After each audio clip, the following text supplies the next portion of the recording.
A pleasure to meet y'all at last, and welcome once again to HJN Season 4, or HJN Get Creative, as it's basically known as in this context.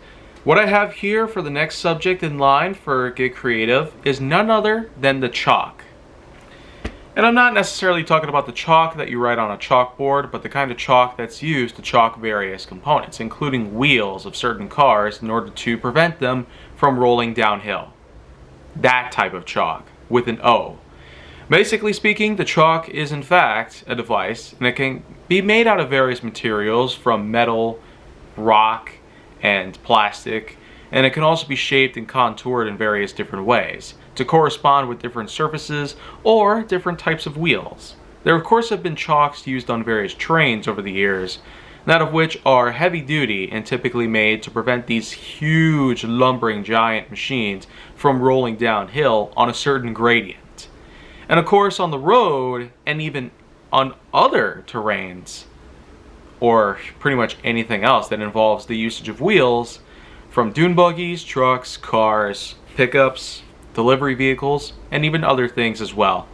Or even that famous moment in the 2006 film RV, starring Robin Williams, where he forgets to put chocks on the wheels of his RV that he bought.